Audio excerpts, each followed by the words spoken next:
Okay.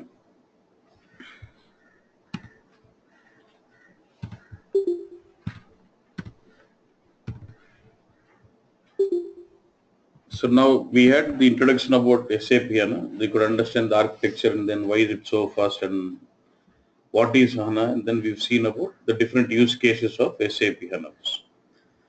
Can't hear.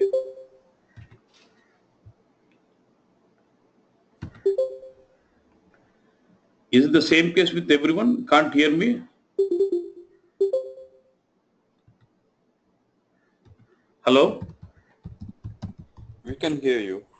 Okay. So if someone is able to hear, then there should be some problem with your side.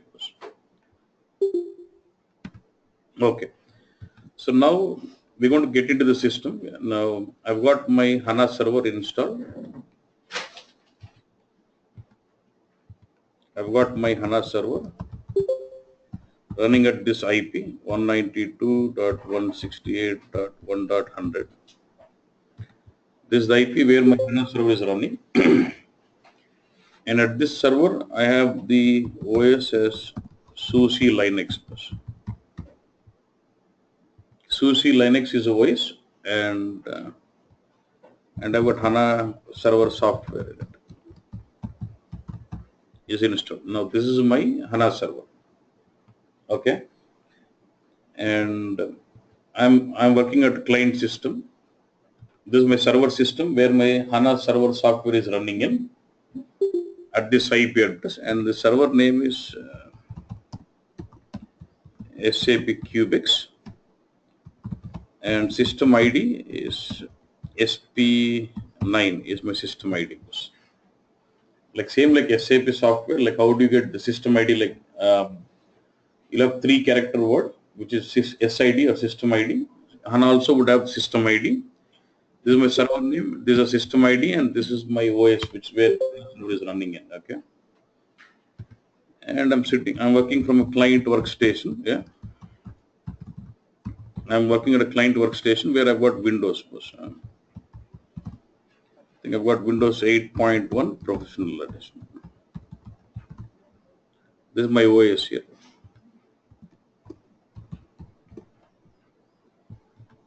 Okay. So I've got my server with this setup, and okay, and this is my client workstation. Okay, and if I look at my IP,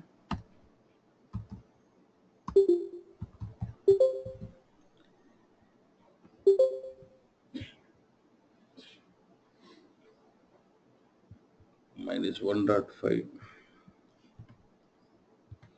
So my IP is 192.168.1.5. So see, mask is same. So I'm in the same local area network. So first thing is I am in the same network here. My server is in the same local area network. So in the real time, you may not have your server with the same local area network. It could be in somewhere else. Then you would have to use some VPN and get into the network. So you need to get into the network where my server has been set up, whether it is through VPN. But for me, it's okay. It is in LAN. I'm able to connect it directly. So once I have this, now having Windows in my system, I need to get connected to my HANA server and start working on it. So I've got HANA server installed here. Okay.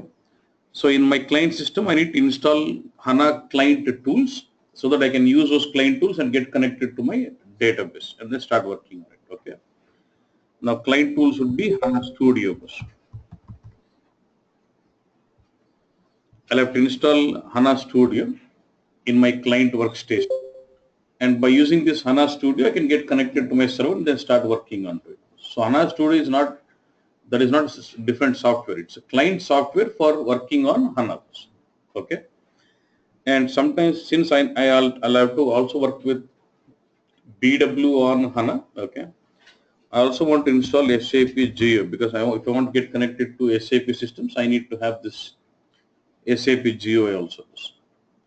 Now, today we're trying to set up this client environment for us so that from this client environment, you start getting connected to your server and then we can start working on it. So HANA Studio will be the client software installed in a client system through which you get connected to your HANA servers. Okay. And this does not need any license because it's a client tool. You can always download and then install it for you. So you can now, this is my system.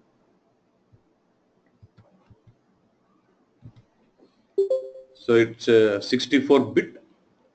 My OS is 8.1 professional edition, and this is 64-bit. Okay. So now what I'll do? Yeah. Yeah.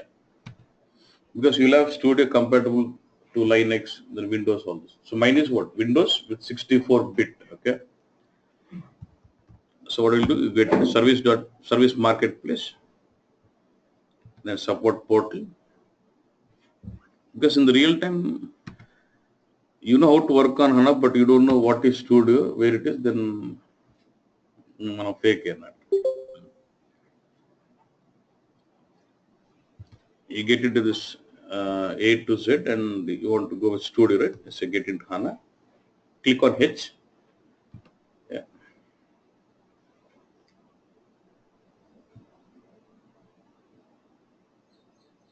When you go to HANA Platform Edition, get in.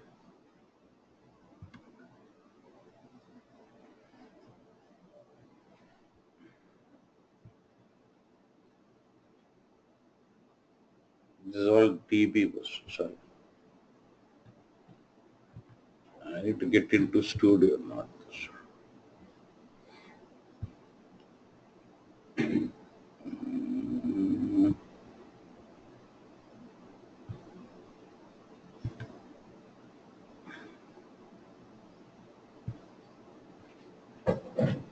So if you don't know path, I can straight get in and say search.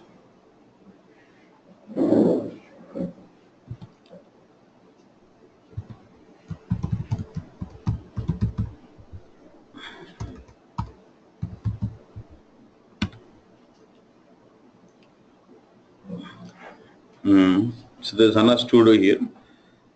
There are a lot of versions. You can just take the latest one.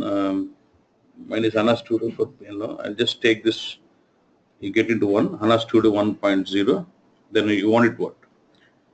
Windows 64-bit. Just click on and then get down. And then I can, not in one. The patch, sorry. Just 2 is the latest. Then I get into 64-bit. Then this is, you'll have all this and you can pick the latest patch and then you can just click on this to download this. See, you see this file coming as what? .sar. I told you yesterday, it's a SAP own compressed format. They give it as .sar and you download this .sar file and then install this. You have to unzip this and then install, go to install. Okay. I'm not downloading now because I already have it downloaded. Okay. You just have to click this and then download it. Now I have this HANA software, which is this. What was that? 23 was, see, 8000323.sar. This is my SAR files. The same thing I just downloaded earlier. So this is my Studio software which I've downloaded. Okay, but this is with what extension? .sar.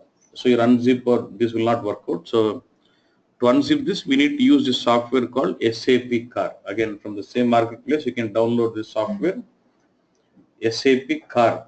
So SAP CAR will be the exe file to unzip that files of extension .sar. Okay. So what you do? Make sure the .sar file and SAP CAR file both are placed onto the same folder. Okay. Then how do I unzip that? So get to the command prompt. So I'm in the F, right? So get into the F drive and within F, which folder is it? See, what is this path? HANA Studio. Okay. Once you get into this, execute this command SAP car -xvf and your file name. What is the file name here? IMC. Yeah, this is the file name. This is how you execute this command SAP car xvf and your file that unzipped. So it's going to extract that file and give it to you.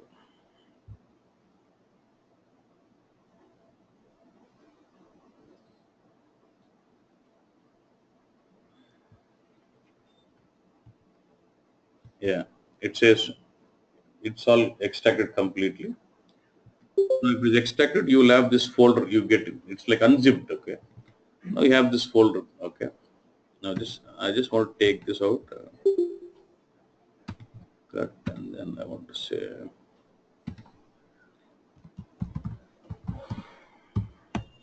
I want to get this into my folder. Okay. Now you can just start. Just like normal running your setup file. Just say run this HTTP setup.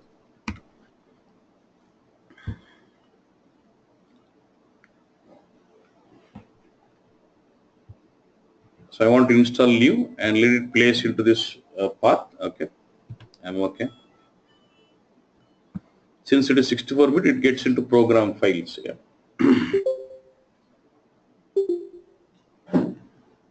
And if you already installed and you want to just update it, then you will use what update. Let's say you already have the earlier version, and you want to update what you have. Then that's next. So if you're sitting on the client system and you want to get connected to HANA server, you need to have this Studio. Sorry, Studio where HANA where gaadu. HANA Studio is actually client software to get connected to HANA server.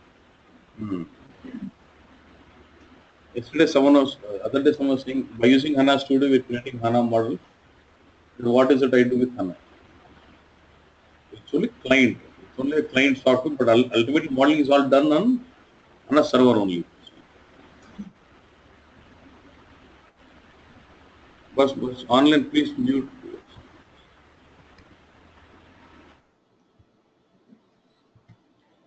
So now this is successfully installed and so finish.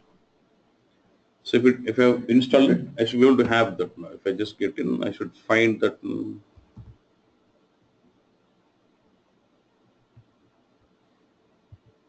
project into my apps.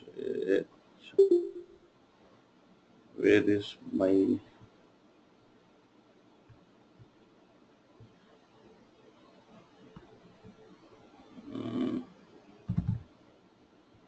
so I'll have this HANA Studio. This is my studio.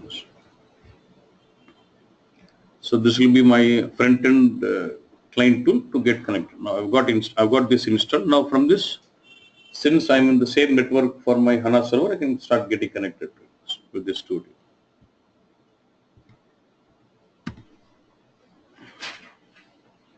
And this HANA Studio is more of an Eclipse kind of tool. Now this is how the tool looks like.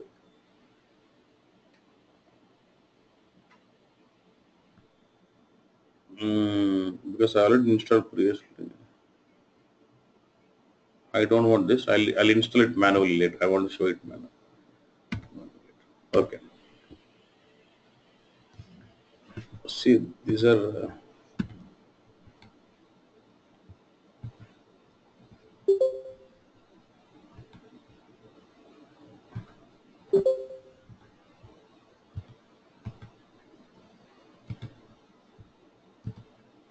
So if it is new, because actually I installed previously, then I uninstalled it, then that's what we had that settings. So if it is new system, we'll just have it like this. This is the tool here. Now this is more of an Eclipse based kind of tool, okay? And it has something called perspective. So what is it? Look at this, open perspective here. So what is this concept here? Look at this. Say I'm a HANA modeler. My interest when I log into the studio, my interest will be about building the application database, and then on top of this application database, creating my virtual models and then expose them for report. That is my role as a modeler. There will be different persons, say HANA administrator. His role is different. Want to get in, get connected to the server, and then you want to do all configuration relevant to HANA administration.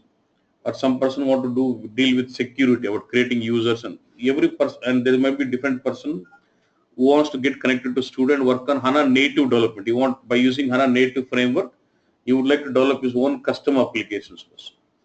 There might be a person who is logging into HANA Studio to work explicitly on HANA specific BW modeling.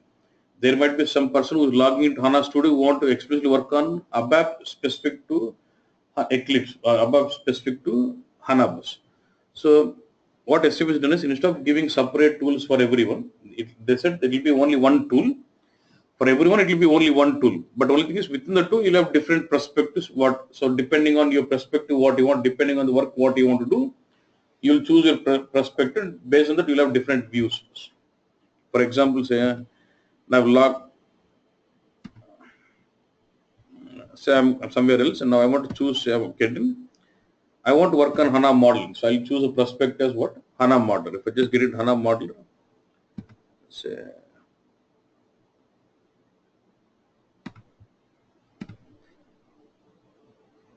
so when I get it HANA modeler, this is my view. So I'll have something like systems view, various list view. I'll have properties block, job log, history, progress, and then there's something like quick view. So say as a modeler, whatever I need, I would get my screen specific to me as a modeler. Suppose I get in, let's say I would like to work on HANA native development. Let's say I would like to use the HANA native framework and develop my own custom applications. Then I get in. When I get into HANA native development, I see a different view. I see systems view, repositories view, project explorer view, and I see some problems and change management. I see a different set of view for HANA native development. That is what perspective is all about. So what they've done is, it will be one tool, HANA Studio, for everyone, whether he is an administrator or HANA developer or HANA modeler or BW. When you want to work on BW specific modeling of HANA or ABAP specific of HANA, it will be all one tool. But only thing is, you'll have to choose your respective perspective and then do your work. So depending on the perspective what you choose, you'll have different set of views being available. Clear on this? Okay. Let's say I get in and then I want to go with normal modeler perspective, where I would deal with majority of the time you deal with modeler because we are a developer. So, and then you'll have something called systems view. This is very, very important. From this, like, see, if you install SAP GUI, what do you do? Whenever you want to get connected to a server, you add that item saying this is the server, this is system ID, so and so, and then you get connected to that. Same way, once I have my studio, I can get connected to n number of HANA servers provided they're in my network, whether it is LAN or VPN or whatever it is. Okay. So now I will say in the systems view, I would like to get connected to a system. Say I'll say what, right click and say what, add system. Which system do you want? Say ask me host name. Now the host is nothing but the name of the computer or name of the system where my HANA server is running. So the computer name is SAP Cubex is my host name. Nothing, that is a system name or computer name where my HANA server is running in. And then I would say instance is, okay, they'll give you the 00 is my instance. Okay, sorry, 01 is my instance. I'll tell you what does this instance mean. Okay? And then Cubex HANA system something. And then last me for user and then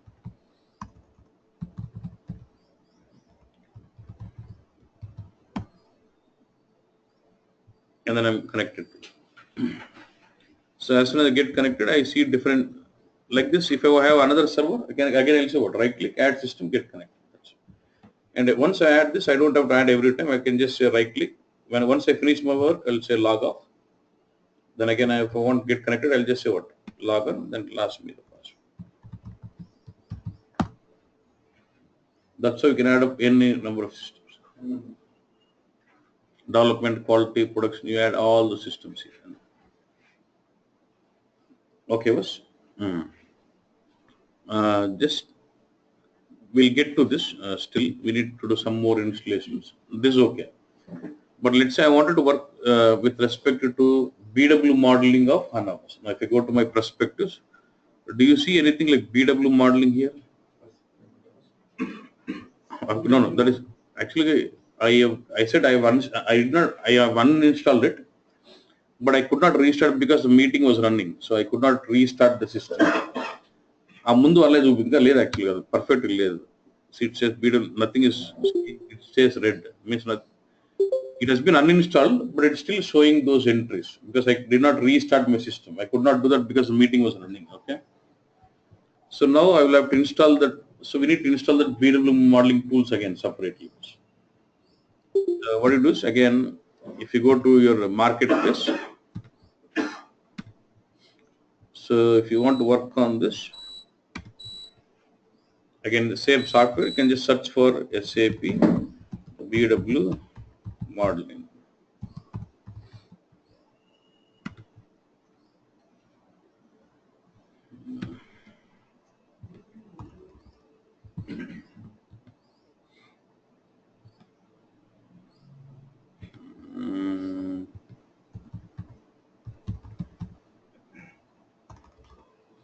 Modeling spelling need to be corrected. Yeah. Double L. Okay. Yeah, when you search for SAP BW modeling, you get this modeling tools. I'll come to this later why I'm choosing this 1 point, because for advanced DSO I need to have the latest version of 1.7, so I can just click this and we can download this. It's a normal zip file and you just download this. Okay. I've already done that. This is, look at this, BWMT's BW modeling tools, and I've already downloaded this zip file here. Take this and let me place into my batch. Is it okay? And just say this is normal zip file, so I can just extract it. Now it is extracted. Now I need to import this BW modeling software into my HANA Studio so that I can start working on BW modeling. So you can say help. What is it? Install new software. And then చూపిస్తాను path. So I can add in. No problem. Add. You want to install a new software from what is already been in your local, right? So I'll say local. It's in my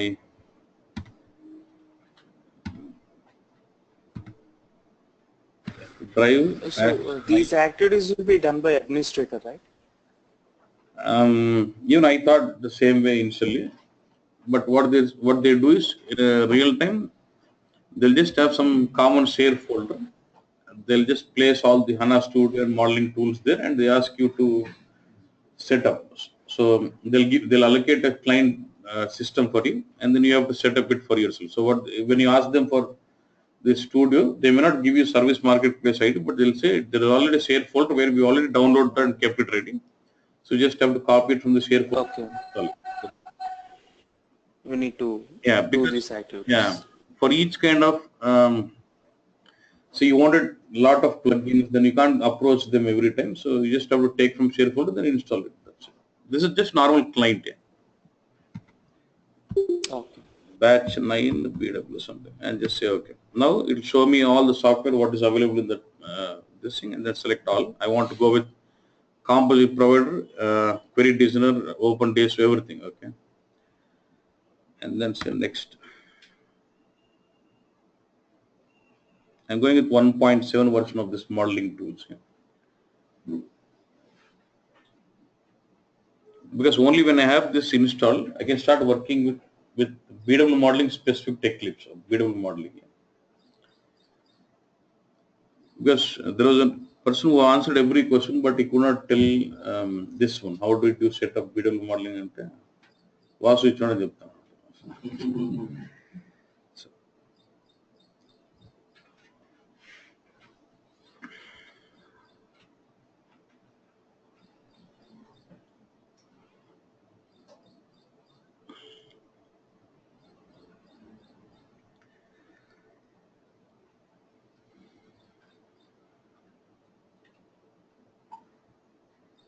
And similar way, when I have to work on, so let's say I have to work on ABAP specific to HANA modeling or HANA Eclipse.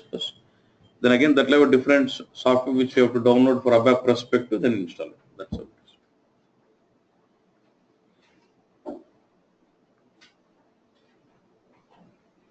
See, this is not for you to practice. This is just to know how they set up this. At least the client environment you should know, because if I just try to take you to HANA Studio and then doing something, then you don't know what is, you will assume this is a server. This is not the server. Server is different. This is just the client software, which is setting up my client system. Okay.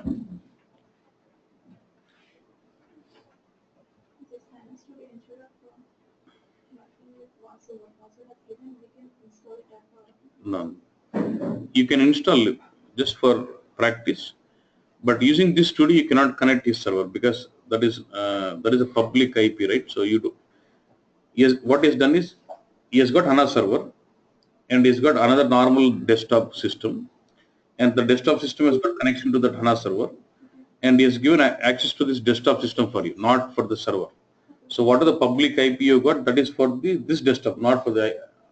If that public IP would have been the IP address for HANA server, you could have, after installing Studio, you can get connected to that server directly. But he has made the public on the client system, not the server system. You get connected to that public IP, so enters network. From there, you connect to that system will have HANA Studio. So from there, you get connected to HANA server, which is with running in different IP address. So that is not made public.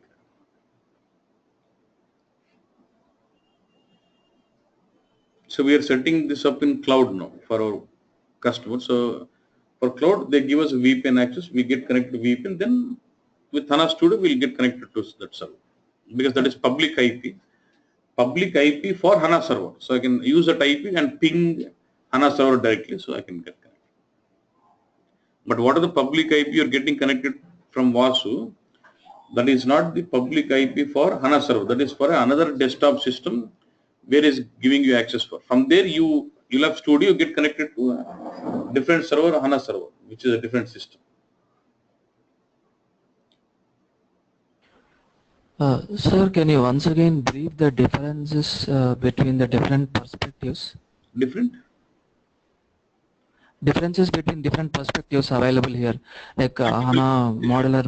I'll come in detail. I just gave you only what is available here.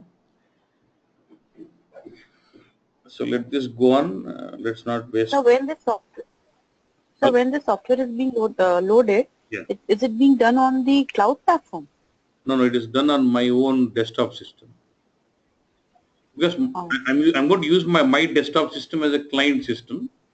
So I'm setting my client environment with all the Studio and this packages. Once it is ready, I can start getting connected to any HANA server, whether it is in cloud or in premises, provided I'm able to get into their network. Yeah. Okay. So let this go on. One more question. Yeah. So, Yeah. Tell me, boss. Here we are able to see only component providers and data sets, so we can't access the fields and multi-providers. You will be doing that in normal BW only. There is only special type of product you have to work on with BW. Bus, mute, please. Okay. So one doubt, sir. Where can we download all the HANA Studio if I want to work on my personal laptop? Just now I showed you, from Service Marketplace you have to download it. But I don't have the ID. You can't Is there any other way? No. Okay. From Eclipse also I can work on this one, right? Yeah. HANA Studio is nothing but your Eclipse itself. Yeah. Okay. Okay. So this is a different system where we're going to use it. So I'm just logging into this Studio. So let's not wait for the installation. So I get into HANA, then I have this HANA Studio.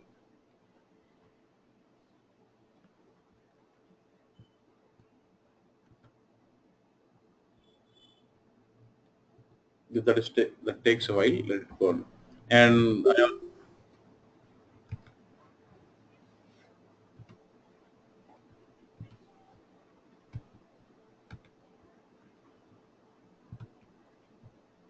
Okay, now you've gotten, and we'll have different perspectives. Now I've got all the perspectives already set up, your BW modeling, ABAP, everything. Now we're going to discuss on what is the purpose of each of these perspectives. So as soon as you get into the studio, you'll have to choose your perspective depending on the kind of activities you're going to work on. First one, HANA modeler bus. And if you say reset perspective, it'll reset all the default view of it. This is actually the default view of this perspective, HANA modeler. Okay. So the main purpose of this perspective would be about building your application database, or nothing but creating your schema, table, views, all those kind of database artifacts, and HANA modeling. Like you have to work on HANA modeling by creating your virtual objects like attribute view, analytical view, and calculation views, and that will be all done here. Okay. And then I told you we have systems view, and I can add my own system here. Right click and I'll say what? Add system. The same server, SAP Cubex is my HANA server. 01 is my instance. I'll tell you what is 01. Cubex HANA server.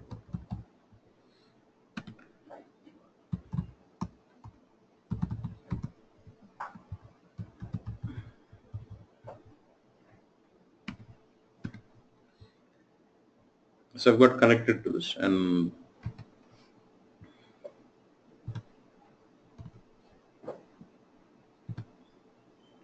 okay. Now, and like this, you can get connected to any number of HANA systems provided they're in your network. Now, when you expand the system, you basically see 4 different folders: catalog, content, provisioning, and security. Okay. Now, when you expand this catalog, okay, under the catalog folder, you see all the database artifacts, all the database runtime objects or database artifacts. Okay, where these database artifacts are being grouped or qualified with a schema. Look at this. Now, when I expand this catalog, I would see a schema called like 8 cubics, and when I expand this schema, I see different type of database artifacts. Like what is I see lots of tables here, and I see a lot of procedures, and I see functions, and I see column views. I see synonyms. I see procedures, sequences. You see triggers, and then you see views, tables, all these database artifacts. So under the catalog folder, we're going to have the majorly a schema. Under the schema, we're going to have all the database artifacts. You can understand schema as a database. See, HANA is a database software. You get this logic. HANA is a database software. Now, using this software, you can create databases and understand the schema as a logical database. Understand the schema as a logical database. Now, within this logical database, you can start building all your database artifacts like table, views, all those stuff. And every database artifact is qualified with the schema name. Let's say if I just say create table, it doesn't work out. You have to explicitly specify that this table has to be created in which schema. So I should say create table, this schema dot this table. So in that schema, this table is created. Okay, understand HANA is a database software. Using that, you can build your databases. And when you say creating a schema, you're creating a logical database. And in this logical database, you can start building up your application database. And like any number of tables, what do you want? All your database artifacts will be created onto the schemas. Okay. Yeah. So if I'm given the chance to build a database here, my first focus would be about, I'll just create a logical database first. I'll create a schema. Under the schema, I'll start create as per my application requirement. I'll create my tables, and then build some provisions about ETL, BODS or SLT to pump in data into those tables. And then once the tables are filled with the data on those tables, I'll start creating my virtual models like attribute view, analytical view, or calculate, which will be a HANA modeling, and then expose them for reporting. And this is about creating a catalog or database. Now, if you work on your HANA models, HANA modeling, we get into what? content. Under the content, we work on HANA modeling content. You get to see all the HANA modeling content, where the HANA modeling content is organized with packages. Under the content folder, you get to see entire HANA modeling content like attribute view, analytical view. These are called as HANA modeling content, which are organized with packages. Like in PW, we have info here. Same way here we'll have something called package. Now look at this. Something like I have a package called 8 cubics, and I expand this 8 cubics, and then I expand models. You can have n number of levels of packages. There's no limit. So I've got package called 8 cubics. Under this, I've got package called models. Under models, I've got different type of objects here. Like I've got attribute views, I've got analytical views, I've got what calculation views here. And this is analytical privileges, and I've got decision tables. Like if you right click on this package, you have all option of creating all this. You can create attribute view, analytical view, calculation view, privileges, procedures, decision tables, all this. The entire HANA modeling content is organized under the content folder, organized by packages. You'll have packages, and for each package you'll get to see the modeling content. Modeling content could be either of these models: attribute view, analytical view, calculation. Is this with respect to the perspective which we are choosing? Like Yeah. Since I'm in HANA modeler, I get to see do all this. yeah, like suppose you are able to see attribute and then all the views you are able to see. With respect to BW, the content is there. You will not see that. If I go to BW, I will not be able to see this view. That's a different view altogether. I'll come to that. You're saying, can I use these models in? Yeah. You can use. That is the benefit. Let's not go to that now. While creating composite provider, I can consume a calculation view. While creating composite provider, I can consume analytical view. Let's say I can create composite provider is like replacement for your multi-provider. So I can create a composite provider which combines one calculation view and one DSO. I can do that. That is what that was your question. We can do that. We can do that. I'll show you. Okay, boss? Yeah. But don't get into that now.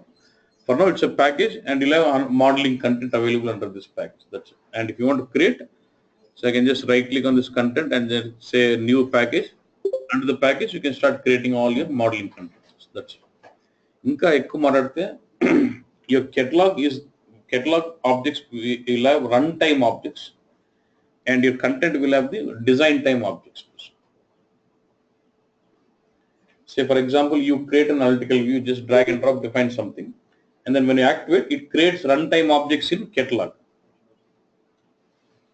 So when I can go to the view definition and change my definition again, because it's a design time file, design time object. So all the runtime objects will be in the catalog folder, and all the design time objects will be in content folder. In one of the interviews, there was a question: what is the difference between content and catalog? In the content, you're going to have design time objects, and when you basically deploy, when you create the design time object and deploy it, it creates runtime objects in the corresponding runtime objects in the catalog folder. That's how it is. We'll see when you get it. Okay. Then there's something called, what is this? Provisioning bus. This folder mainly deals with the smart data access. I told you there's something when I was discussing about application capabilities. I was discussing on something called smart data access. This is like virtual access. Let's say I've got an external database, like say DB2. Now we have HANA bus.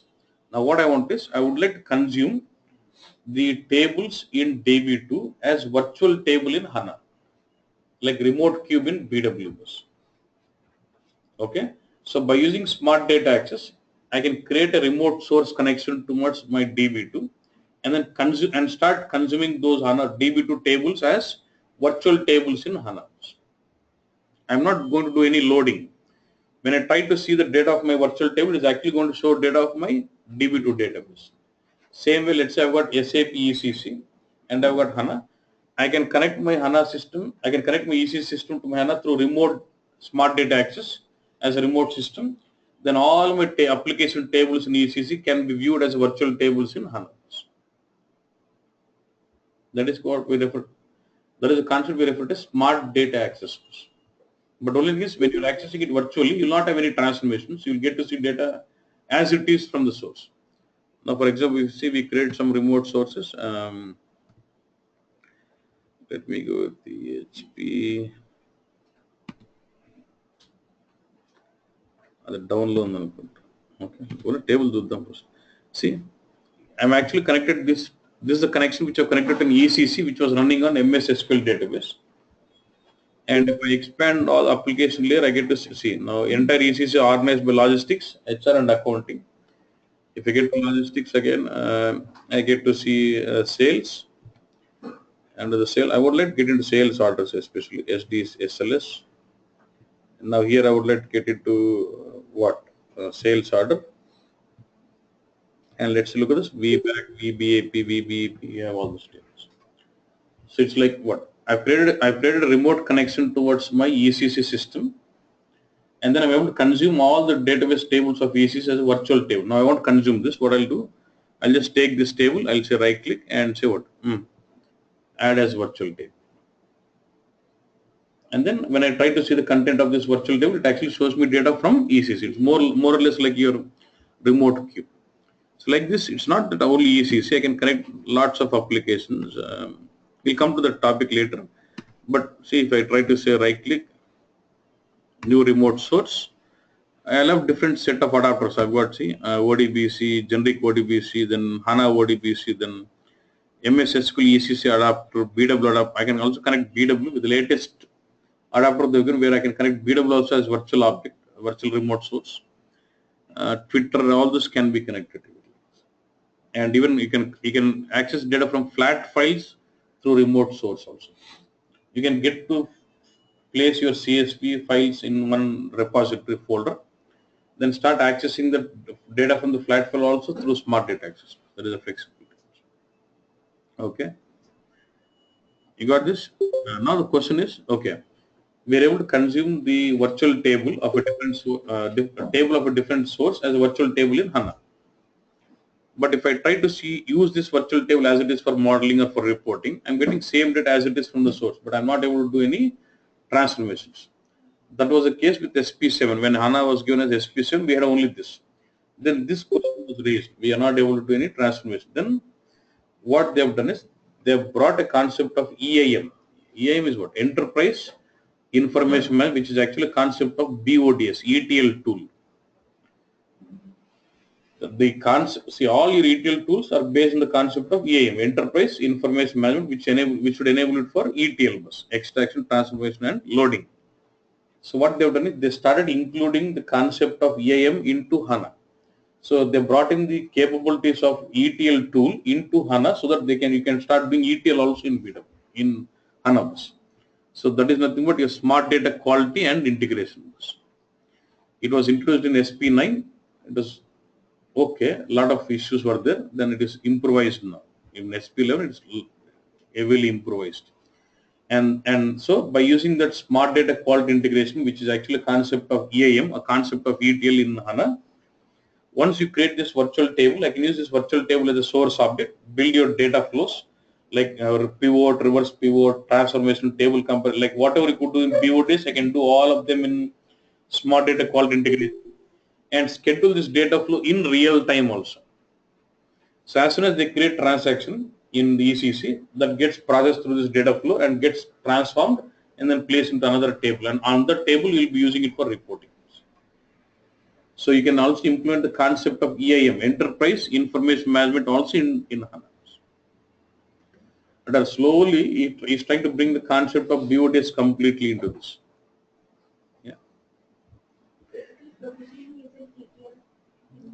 Actually, data processing is generally role of ETL tool, but even in HANA, they've started introducing that concept into HANA itself.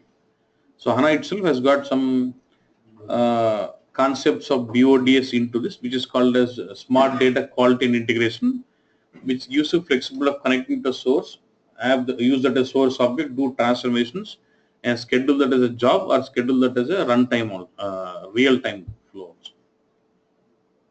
Yeah. Okay.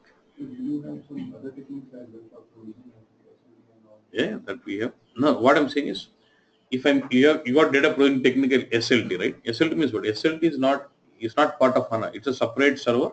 You have to buy a separate license, install the SLT server, then leverage it as a middleware server to extract data from SAP and non-SAP and push data into HANA. So that is not part of HANA licensing. SLT is a separate licensing.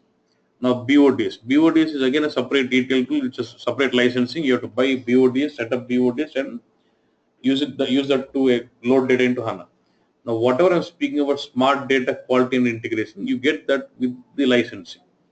With HANA platform license, that's a component of HANA Studio, HANA, not Studio, HANA itself, okay, HANA server, which can be leveraged as an ETL tool itself. That's what I'm saying. Getting this? There's a lot of difference between that and this. So if that becomes strong, when I buy the licensing, I can just buy only HANA. I'll not buy BODS, I'll not buy SLT. I'll just buy only HANA server, which will have the capability of ETL, which will have the capability of database, which will have capability of modeling, which will have capability of HANA application development. It will like complete platform end to end. It will have. That's how they're trying to go towards. Okay. And in SP9 and 10, it was like a lot of bugs. They say it was more of a lot of bugs because of the smart data quality and integration. But in 10, latest support pack of 10 and 11, they've completely streamlined it a lot. We'll see that topic. We'll be seeing that smart data quality and integration. Okay. One more question. Yeah. Hello. Yeah.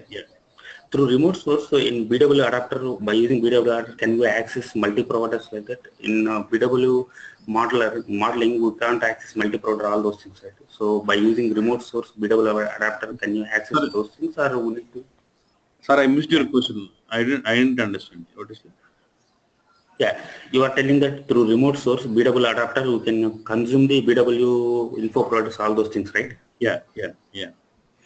So in BW modeling, we can't access multi-providers and all those things, right? So can we access through remote source BW adapter? Can we access multi-provider, or else we need to use BW modeling?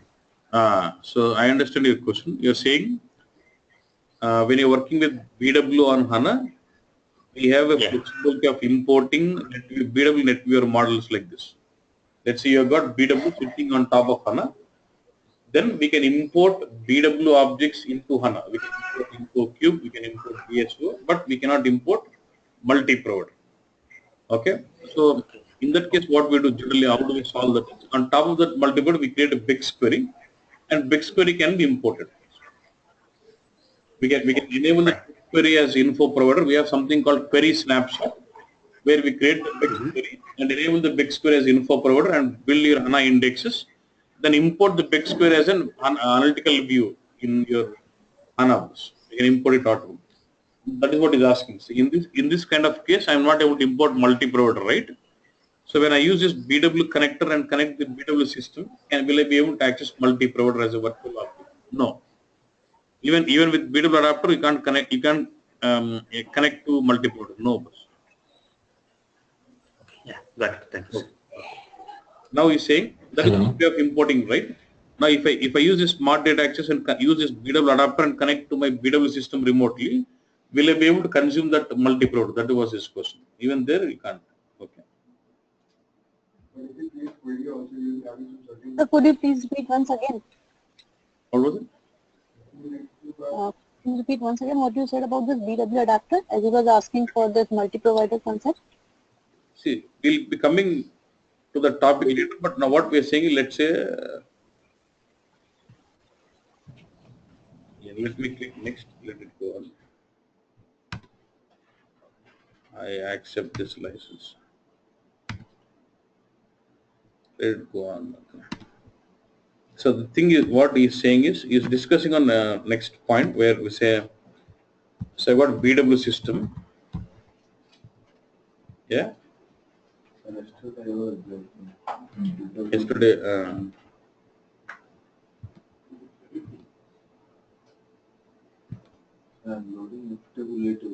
No, don't talk on this.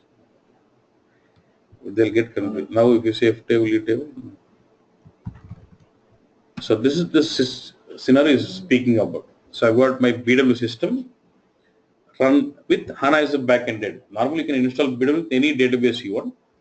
From BW 7.3 SP5, we can install BW with HANA as the backend database.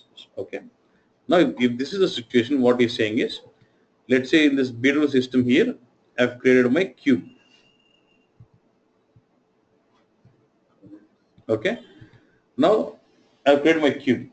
Now we have flexibilities about, we have a concept of importing those cubes. Yeah? I can import this cube as an analytical view. Instead of remodeling that again as an analytical view, I showed you some option like file import and say network buildable model, and then I can select this cube. Then this cube will get imported into my HANA database as an analytical view automatically. Say for example, I have a DSO. I can import this. When I say import this DSO into HANA, I will do this. DSO gets imported as an analytical view. Now is asking if I have a multi-provider. Actually, the symbol is not fine, but in this case, we cannot import like this. How I am able to import my DSO or a cube? I cannot import multi-provider. If I have a multi-provider, I cannot use that functionality of importing, and then I cannot import multi-provider. That was his question. So workaround for this is What is the concept of this multi-provider? that like say you have multiple cubes or multiple DSOs, and you want to unify all of them and then do reporting. That is multi-provider. It's a virtual object. Okay, okay, okay. Say you cannot do this, import multiple directly. So you create a big query on top of it. You create a big query on top of this multi-provider, and you enable that as a query snapshot, and by building HANA indexes, and you'll import this big query into your HANA Studio. That is workaround you have to deal with. So you deal with something called they use a vocabulary called query snapshot under. Yeah, okay, that is. So basically, you are saying that we can't import multiple cubes or multiple DSOs at a time, right? You can import any number of cubes, any number of DSOs, but you cannot import multi-provider. Means multi-provider is actually a union of multiple cubes, which is a virtual object. I can import n number of cubes, I can import n number of DSOs, but I cannot import multi-provider, which is actually virtually joining multiple providers. Yeah. Okay. Yeah. And then you create a big query on top of it, and then you can import that big query. That was you were asking. Now you are saying, you understood this case. You are comparing this case with another case. Like you were saying, now let's say I have, this is case question 1. That was you were saying. In this case, I cannot import multi-provider, right? Now, the second case you are asking, so now I have HANA database, and let's say I have BW. Yeah.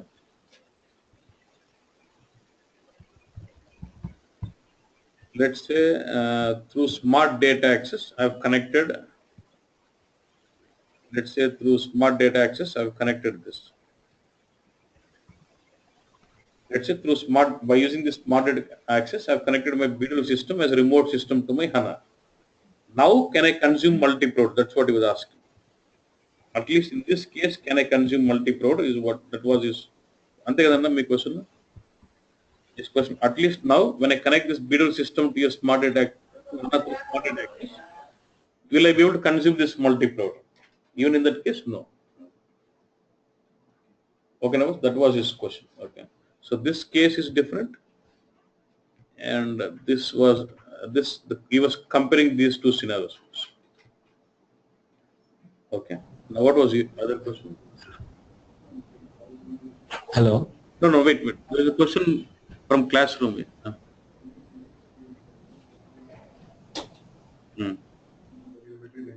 Am I forcing you to take only less number? You take how many you want.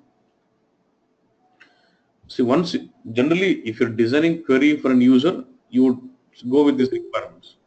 But when you're designing query to read the multiple, obviously you try to place all the info objects of that multiple and then consume that query. It's about consuming that view, right?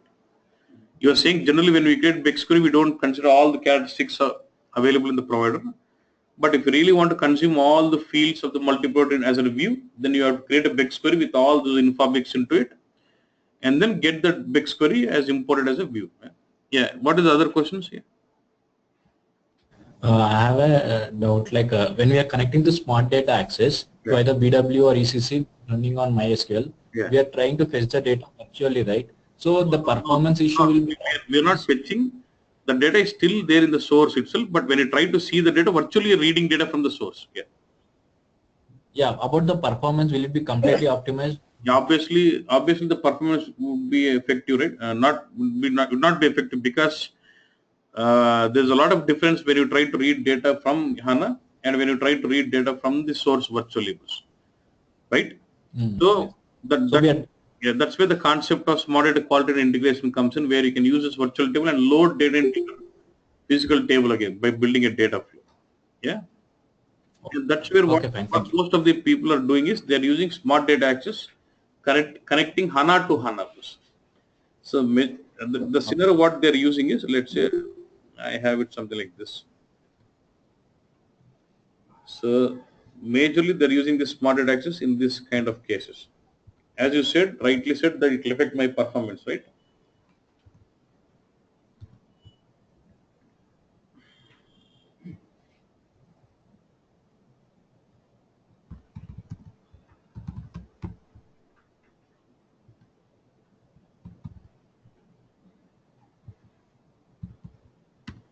So,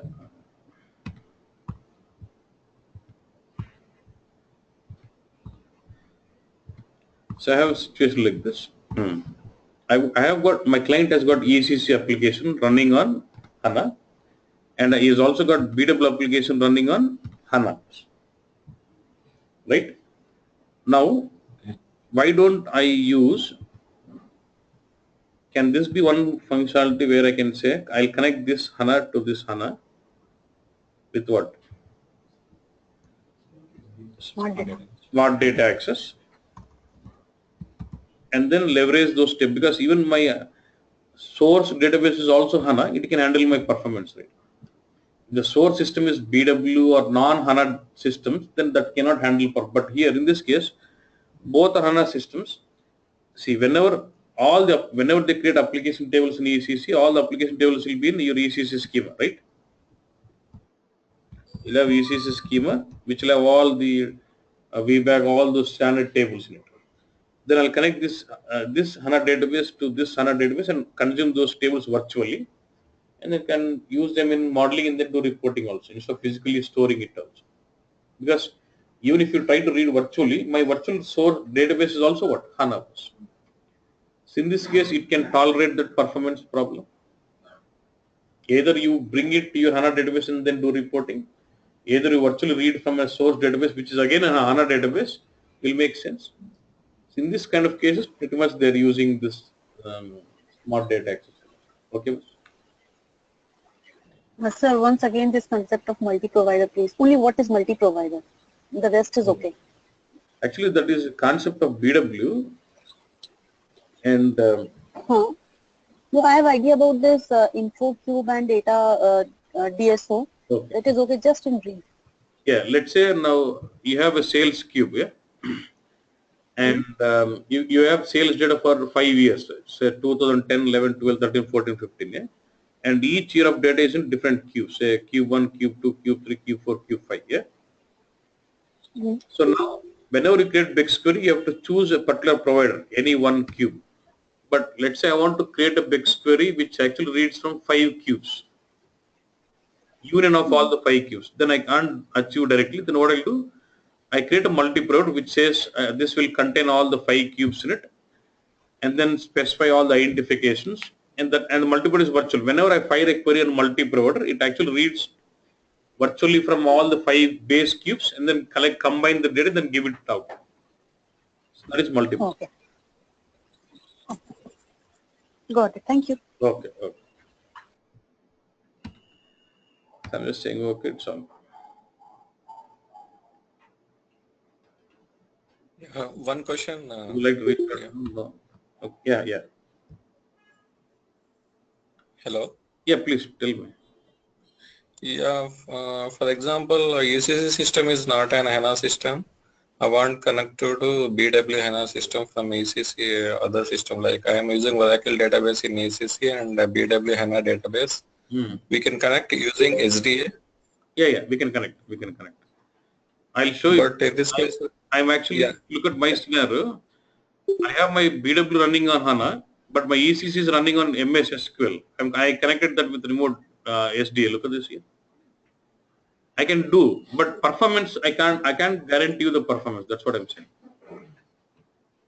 Okay. We can do that. Okay. And similar way, I also want to install the ABAP tools. Yeah. So from the service marketplace, you can basically, you can say ABAP for Eclipse.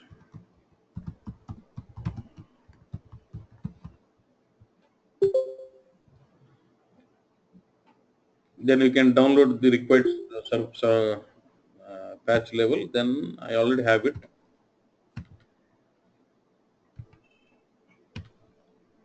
And this is the one I've downloaded. This is more for relevant to your ABAP when you want to work on ABAP specific Eclipse. So you unzipped already, then I just have to import. I'll say help, install new software.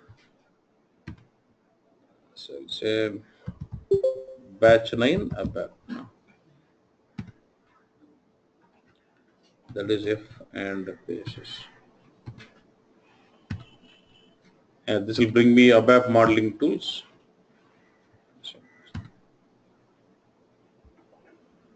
Let it go on. Okay. So we're in that's a provisioning folder. Then you'll have a folder called security, which basically deals with users and roles. So under this security folder, basically you go about creating new users and granting them roles. And this is how it looks like. So you create some user, you grant him all the kind of privileges. I can just close this out.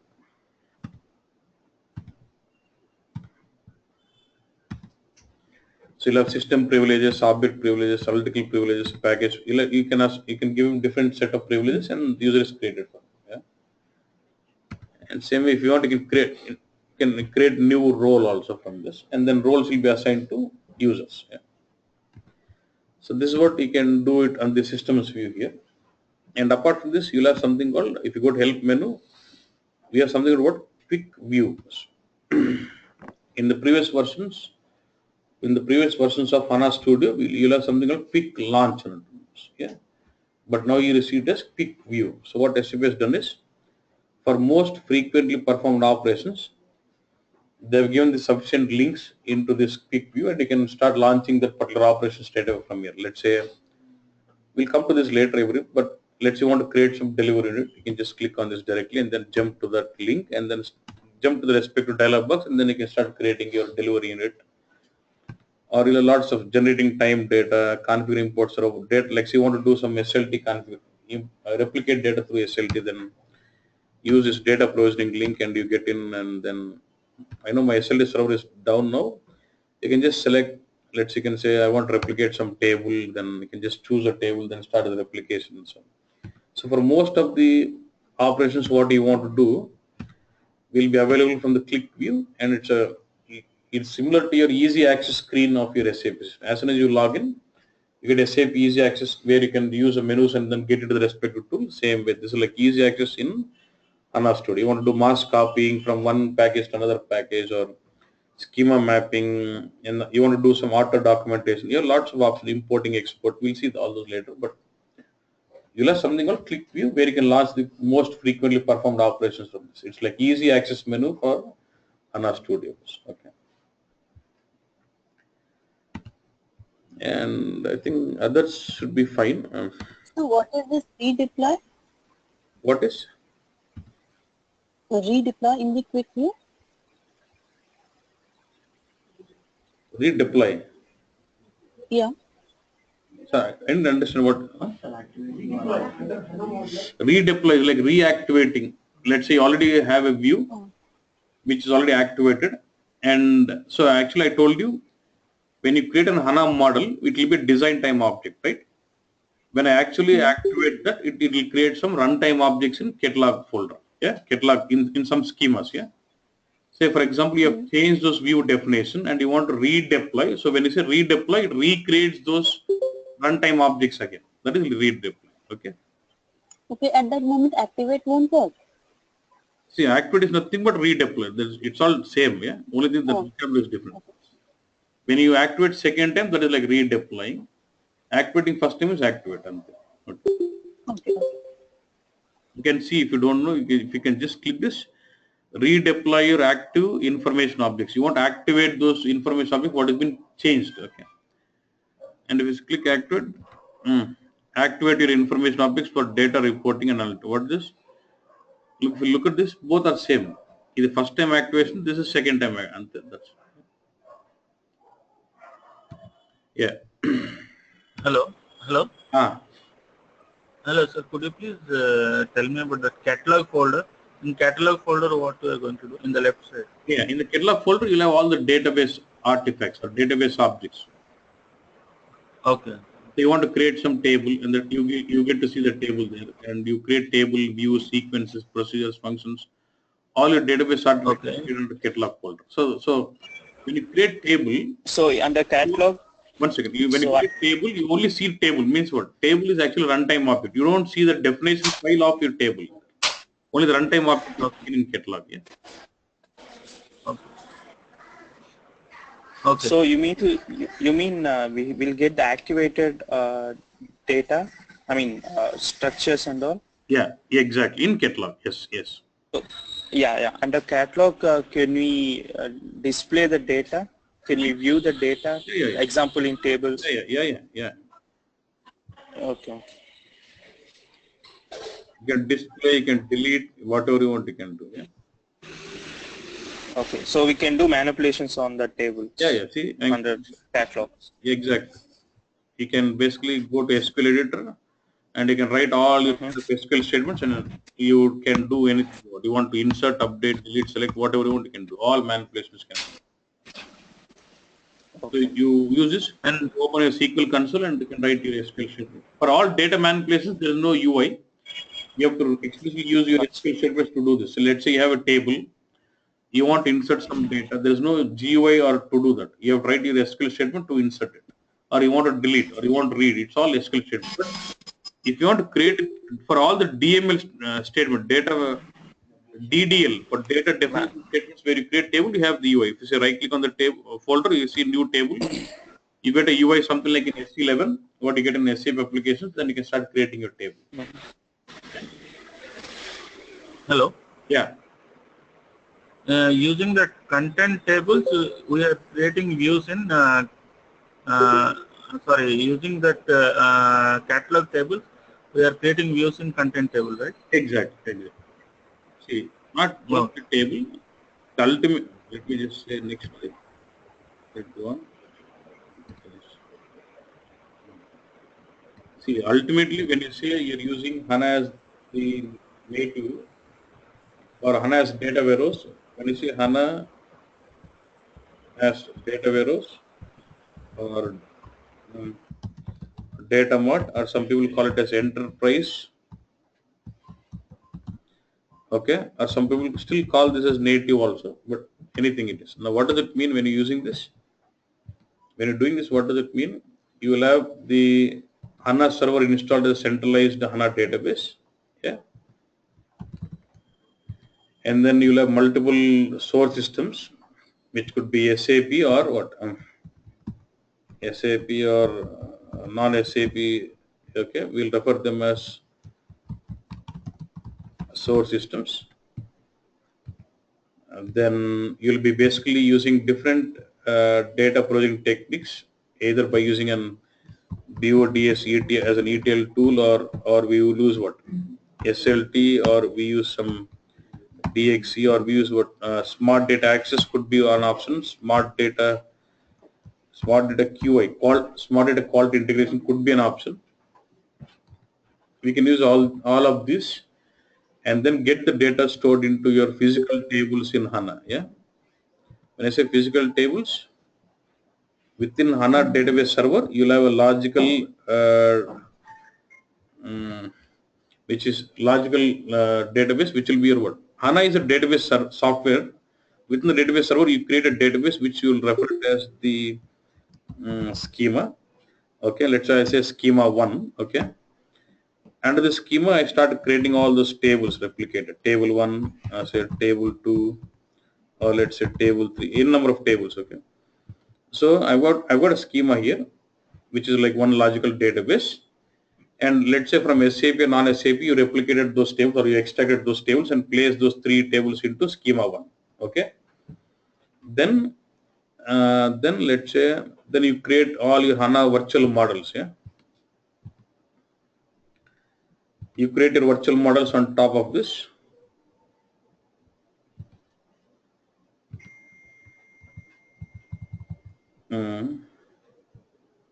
This will be your virtual models, which is referred as calculation view or attribute view or analytical views.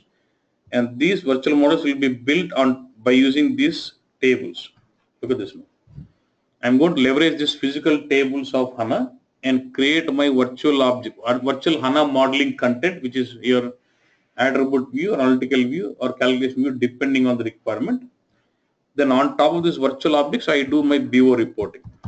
I use business object suite or whatever it is, and then I do reporting on top of this virtual objects. I can do reporting on tables. I can do reporting on this HANA models also.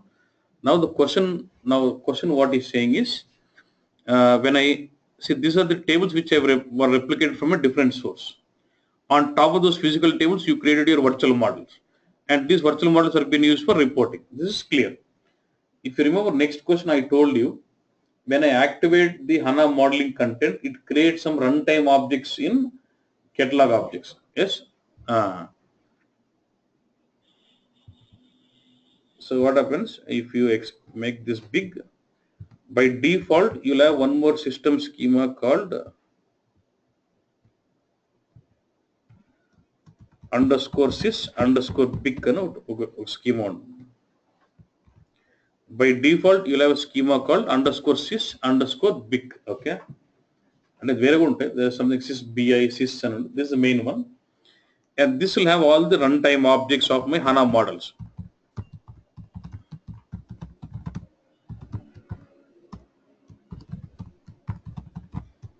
See now, there are two schemas. Now, this is your physical application schema.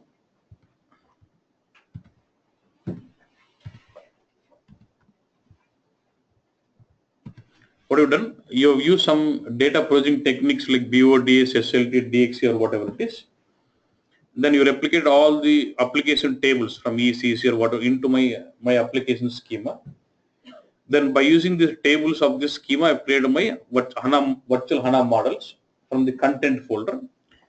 When I create this, when we create this HANA modeling content, it actually creates some runtime objects which are again created in what? In the catalog folder. In which schema? And it's this big schema. Something called as column views.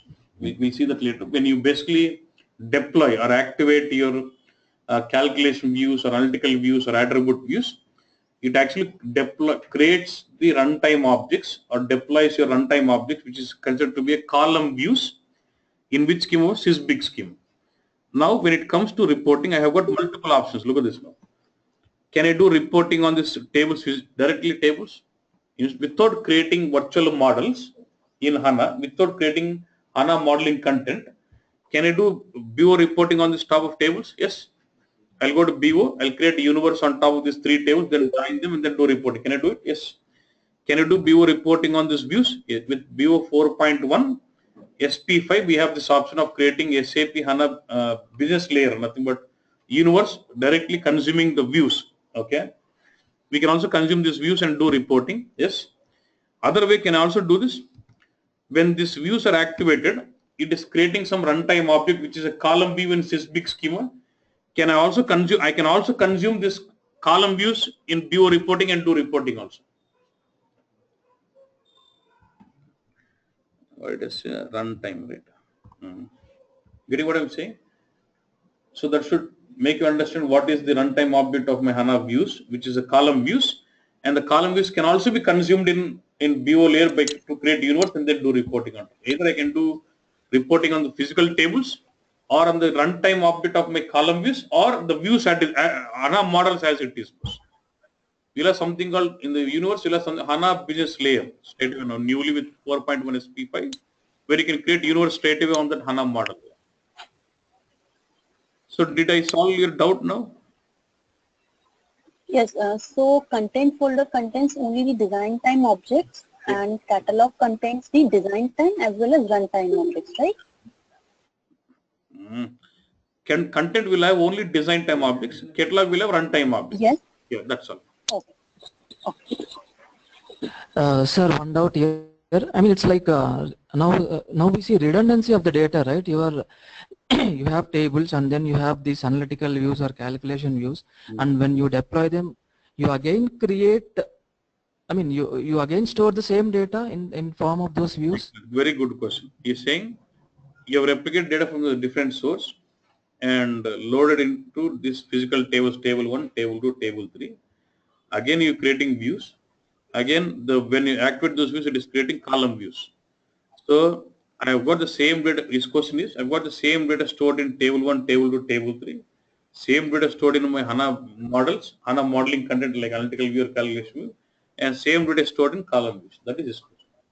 Okay, my answer is these HANA modeling content is virtual. Runtime column views are also virtual. Only data is present in these tables.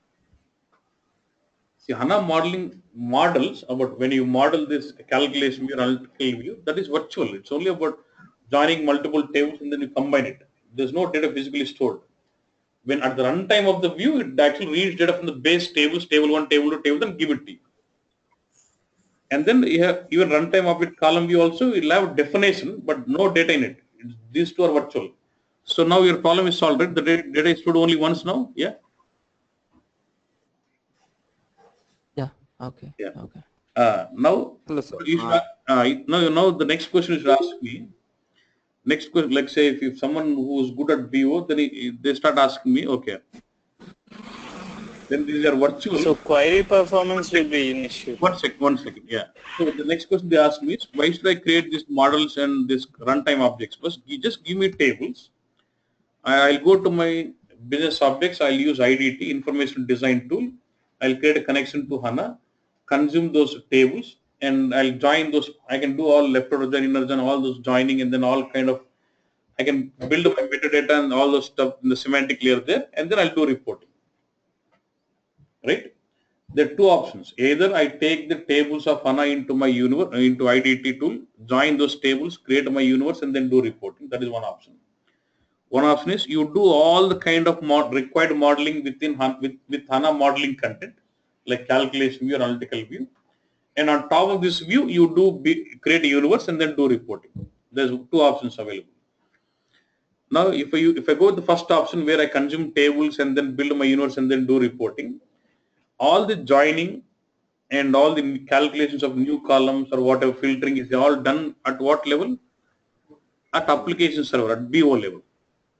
But if you look at the next case where the joining, the options of joining, filtering, or massaging, whatever it is, if I'm doing all of them in the HANA here, then where is the pressure bus? Pressure is on to HANA Studio. So when you, as point of performance of the reporting, if I try building universe on the tables, then the pressure is on the application server with the BO. It has to do all the kind of massaging for your runtime on fly. If I use my HANA models, which is in the HANA, then the pressure is on the HANA system. Okay, got this? So this will be the kind of solutioning when you say native HANA or enterprise HANA or HANA as data warehouse or HANA as data mart is all one and the same. So you'll have to learn about how, if the data is available in a different system, how do I extract data from those systems and place them into HANA tables or into my physical tables. Then on using those tables, how do I create my virtual models and how to make sure the runtime objects are created, then how do I expose them for reporting. This will be an end-to-end implementing of data warehousing with HANA being leveraged as a data warehouse. Sir, one question, is there any testing tool by which we can test the performance it is happening on the application server or the database level? I cannot test the application server, but there are some tools in HANA where I can test the performance of my execution of my views. You'll have something called plan visualizations. If you see this, with this you'll have perspective called plan vis. Yeah. If I use this, basically it executes my view and shows me complete graphical way of how this view is being executed, and also shows me runtime of each step. That is one option. And there's one more option called, let's say you're running, you can run some query and then formulate your query, and then when you right click on this, you have an option called explain plan. This will also tell me to execute this particular SQL statement, what are the different kind of operations it is doing, and for each operation, what is the timeline it takes. You can either use this explain plan, visualize plan is nothing but the plan visualization, everything is same. You can use both of this. This is more graphical way of understanding. This is more of theoretical way of seeing those kind of stuff. You can do that, yeah. Hello. Yeah, yeah. Yeah, sir. You said cubes and DSOs can be used as analytical views in HANA Studio. Could you please so how to import that cubes and DSO once again? When the topic comes in, like into okay. When we are dealing with BW, yeah, we'll see the topic. Okay. Okay. Yeah. Because if I explain now, there's no point. It'll be confusing for everyone. Yeah. Okay. Yeah. What is it?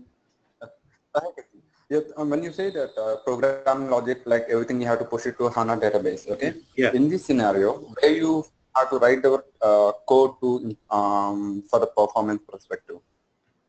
I didn't understand. Okay. When you say that in HANA, I mean, normally whatever the ABAP transformation logic, everything you have to push it to HANA database. Yeah, yeah. To improve the performance. Yeah. So in this scenario, you have a runtime objects, schema 1, 2, schema 3 tables. Where do you have to write the coding and everything to improve the performance? It's a table level. See, first thing is, let's say I have table 1, table 2, table 3 was. You would like to do modeling on this and then do it. That is a requirement. Yeah. If the requirement is straight away just referring tables and then doing reporting, you may not have to write any coding. But let's say I have a simple requirement. I have a table with the column called amount. I want to have cumulative value of that column. In the reporting, I had a requirement where I would like to get the cumulative value of it. Like you got 1, 2, 3, 1 plus 2 is 3 and 3. I want to have a cumulative value. But in HANA modeling, there's no direct flexibility where you can say cumulative. There's no drag and drop option to build a cumulative value. In that case, I'll have to use some Windows functions. By using scripting, I'll have to use some Windows functions for getting the cumulative values. In that case, what will I do? I'll have to write SQL script.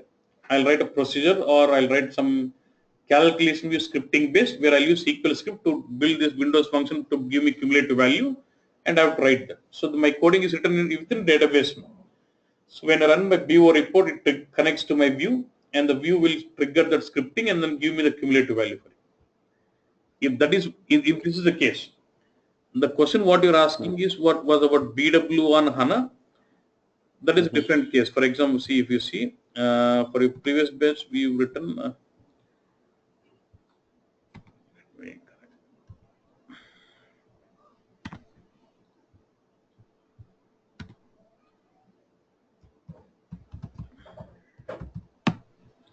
you're saying how do we write those ABAP managed database procedure to improve performance of your transformations? Yeah,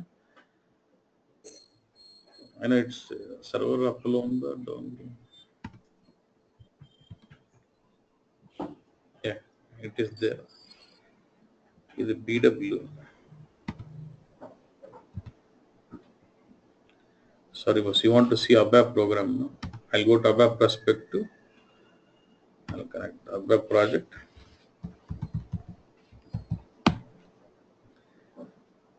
If we go to favorites, temp,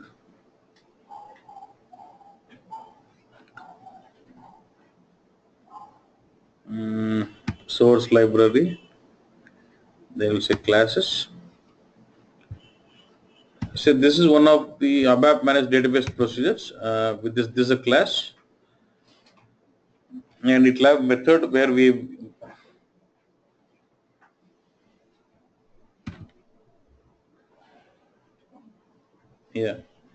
So this is a class where we basically this is an see it looks like in tab out tab more like a source package and result package of expert routine. Then we've been writing the scripting to do the transfer. This is an ABAP class like okay. If I go to BW system, this is the BW system on HANA, yeah.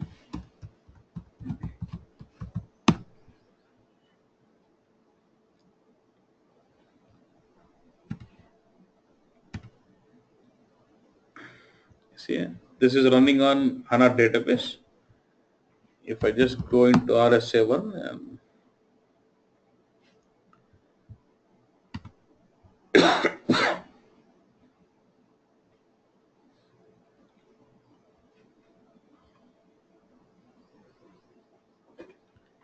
Cubics 8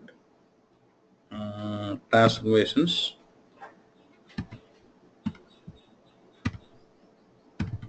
So I have written these transformations with the, look at this, HANA possible. We have written HANA script processing.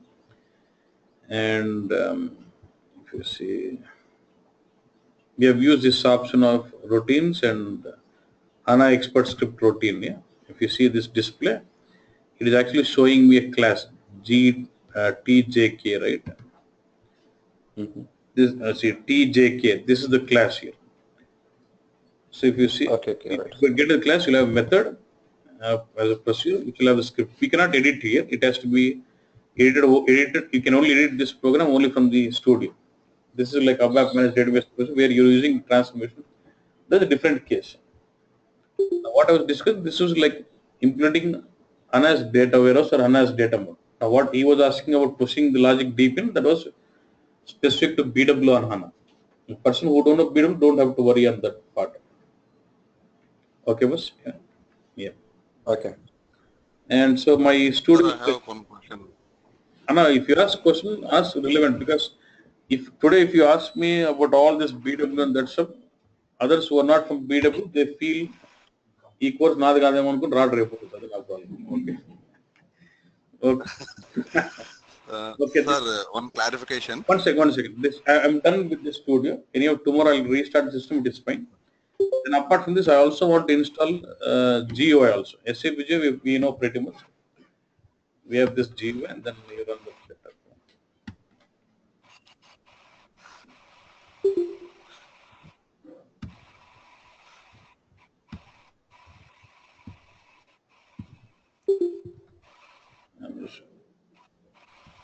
I'm going to run this because once that now tell me what is your question. I'm just installing the GUI. This is very simple. Sir, we can't achieve, we can't import multi-provider either both ways, adapter or BW perspective, so, multi-provider. But our multi-provider has 100 BEX queries.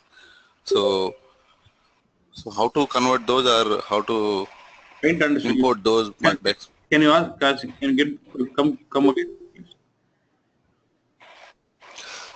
Sir, we can't achieve multi-provider into HANA side, like either both ways. Yeah. But our multi-provider has 100 BEX queries. So do we need to convert those one by one, or what? How to? What is that? Excellent question, boss. You cannot basically import your multi-provider into HANA as a view. I understand. So when you have so many queries, it does not make sense to create query snapshot for so many queries and do that. So what one option you can do is, you will have some ready-made program which will convert your multi-provider into composite provider. Once we have your BW sitting on HANA, you will have a ready-made program which you can convert your multi-provider into composite provider. Once you convert that into composite provider in the with the latest support pack, you'll have an option, you'll have a checkbox which says create external HANA view automatically. When you activate that composite provider with that option, it automatically creates your view, then start using that view. That is option you should use. Okay. You got this, boss? Hello? Yes, I got sir. Yeah. See, now if you go to, yes, I got it. It's very simple to do. Say, I have this say virtual layer. I have this see, we actually converted this. This was my info set or multi-provider. We converted them into composite providers here. So once it is converted to composite provider, we can enable the checkbox as create external HANA view automatically. Then you'll have a view. Then it's very simple. The program just runs for 2 minutes to convert that. So then you can start having your view. Instead of taking so much of trouble in converting so many queries as query snapshot, this is a better way, better option. Yeah. This particular converting is applicable in 7.4, BW 7.4 or? Yeah, 7.4, yes, yeah. Okay. Okay. There is a note, okay, if you go to RSP. You want to see the program once.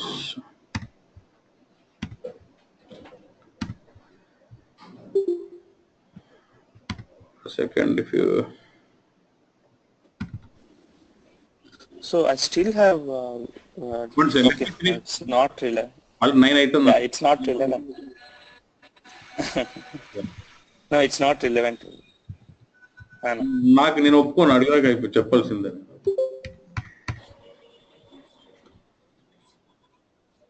One second. There is a straightforward program.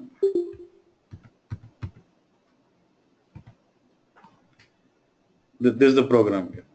RSO convert IPRO to HCPR. So by using this program, you can basically go through. It will ask you the info provider, which is your you can just choose your multi-provider.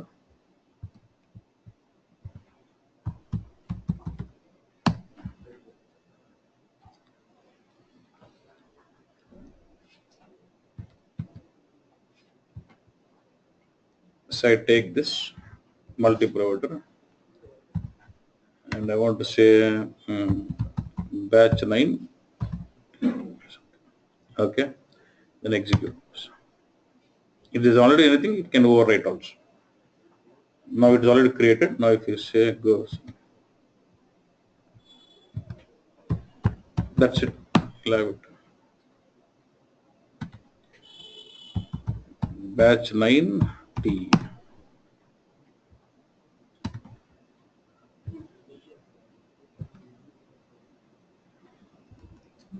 I think we just simulated it mode. Okay. You can also say convert and copy queries also. Okay.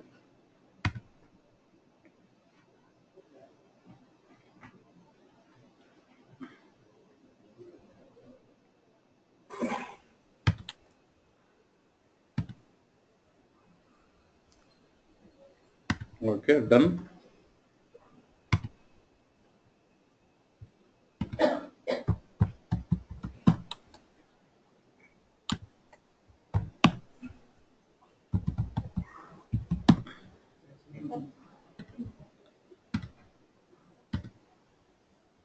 See, you have this, and then you can open this in your HANA BW modeling and enable the checkbox saying create external HANA view automatically. Then you will get a view. That's option you can use. Okay. Okay, we'll stop it here. And now you said we have set up the HANA Studio. From tomorrow we should start working on like we'll still have to get the exposure on other perspectives like administration perspective, the HANA development. Then we'll start working on those perspectives. Right? Thanks. Can you please program name? Okay.